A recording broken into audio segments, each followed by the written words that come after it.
যেদিন মুখে কিছু স্বাদ আসবে না খাওয়ার জন্যে সেদিন একবার হলে এরকমভাবে একটা মাথা দিয়ে লাবড়ার তরকারি করে নেবেন। দেখবেন এটা দিয়েই বা পাঁচমিশালি তরকারি এটা দিয়ে আপনি পুরো ভাতটা খেতে পারবেন।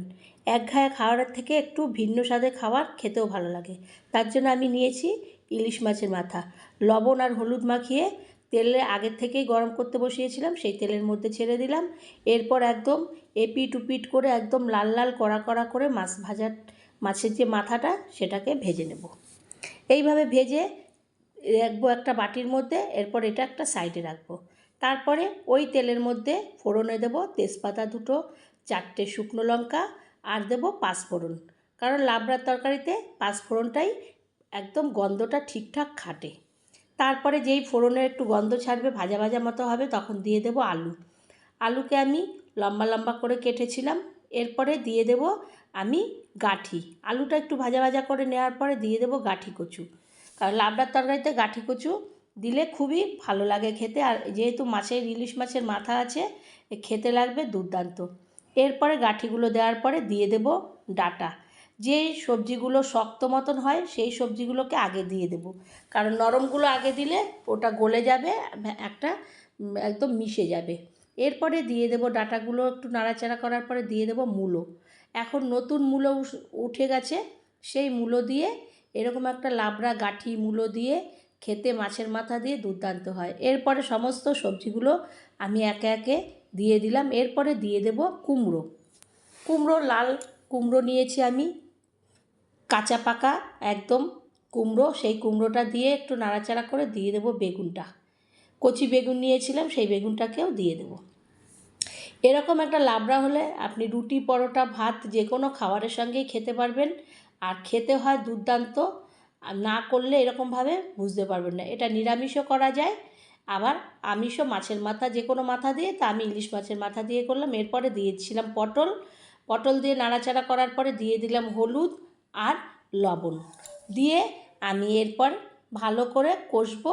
তার আগে দিয়ে দেব প্রায় 8-10টার মতন লঙ্কা আমি চিড়ে দেব।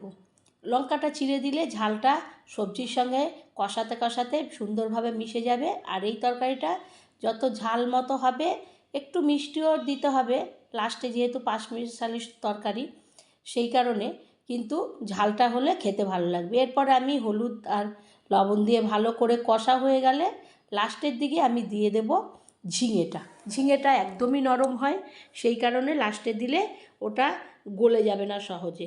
তারপরে ঝিঙে দেওয়ার পরে, ঝিঙেটা নাড়াচাড়া করার পরে আমি দিয়ে দিলাম ওর মধ্যে যে মাছের মাথাটা ভেজে রেখেছিলাম সেইটা। এরপরে ঢাকনা দিয়ে ঢেকে দেবো।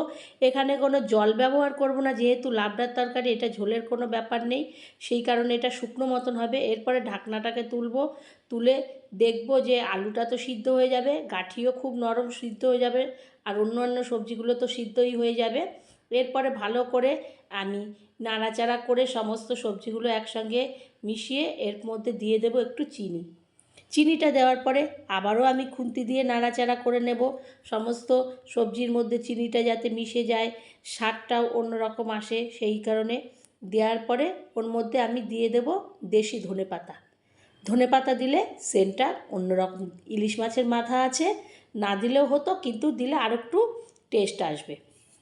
এরপরে ধনেপাতাটা দিয়ে আমি ওভেনটা নামিয়ে একদম বন্ধ করে ঠান্ডা হয়ে গেলে আমি এটাকে একটা থালার মধ্যে তুলে নেব। তো বন্ধুরা, এই রকম পাঁচমিশালি তরকারি ইলিশ মাছের মাথা দিয়ে একদিন হলেও করবেন। দেখবেন যে কোনো মাথা দিয়ে করলেই ভালো লাগবে, চিংড়ি মাছ দিয়েও ভালো লাগবে। তো আমি ইলিশ মাছের মাথা যেহেতু ছিল তাই দিয়ে করলাম। খেতে হয় দুর্দান্ত। আর মাছের মাথার যে গন্ধগুলো সমস্ত সবজির মধ্যে ঢুকে যাবে, আর ইলিশ মাছের সেন্টটাই হয় আলাদা, সেই কারণে সবজিটা ওই গন্ধে গন্ধেই পুরো মানুষে খেয়ে নিতে পারবে। এরপর আমি প্লেটের মধ্যে এইভাবে তুলে নেব। তো ভালো লাগলে আপনারা বাড়িতে একবার হলেও করবেন। আবারও কোনো রেসিপিতে দেখা হবে, ততক্ষণের জন্য ধন্যবাদ।